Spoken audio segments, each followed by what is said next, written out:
பொங்கல்னாலே வேலை தான். எங்க ஊர்ல வந்து இந்த தடவ லீவும் கிடையாததுனால டபுள் வேலையாயிடுச்சு எனக்கு. அதுதான் வீடியோ கூட போட முடியல. நான் எடுத்து வச்சிருந்தேன். ஆனா போட முடியல. நான் இன்னைக்கு அதனால ஷேர் பண்றேன். சிம்பிளா எங்களுக்கே தகுந்த மாரி ஒரு பொங்கல் பண்ணினோம். பாட் வந்து ஒரு சின்ன மட் பாட் இருந்தது. அதிலேயே வந்து கலர் பண்ணிட்டு, கோலம்லாம் போட்டு வச்சுட்டேன். ஏன்னா, எனக்கு வெளியில போய் வாங்குறதுக்கு கூட நேரம் இல்ல. போன தடவ இந்த மாரி கார்டன்ல வச்சேன். மழை இல்லாததுனால எனக்கு அது நல்லா முடிஞ்சுது. இந்த தடவ மழை. ஒரு மதியத்துக்கு மேல தான் சூரிய பகவான் கருணை காமிச்சாரு. அதனால சாமிய வேண்டிக்கிட்டு, நல்லா அலங்காரம் பண்ணிட்டு, உள்ளேயே வீட்டுக்குள்ளேயே பானை வச்சு பொங்கல் வச்சாச்சு.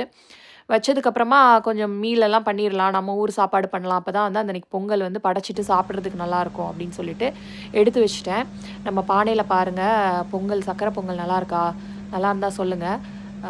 ரொம்ப கடகடன்னு பண்ணது தான். But okay. நம்மளுக்கு இருக்கிற டைம்ல நம்மளுக்கு நிறைவா குழந்தையும் நம்ம ஊர் பொங்கல்லாம் நம்ம என்னலாம் பண்றோம் அப்படின்னு பார்க்கறதுக்கு நல்லாயிருக்குன்றதுனால இத பண்ணினேன்.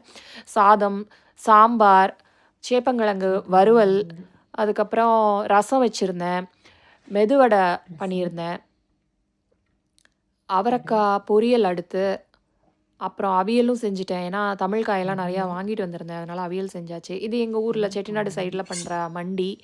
மசாலா பொங்கல் பண்ணிட்டு, அதுக்கப்புறம் சர்க்கரை பொங்கல் வேற இருந்தது. வெண்பொங்கல் தனியா எடுத்து வச்சிருந்தேன். அது இங்க பிளேட்ல இல்ல. எல்லாத்தையும் வச்சு நிறைவா கொண்டாடியாச்சு.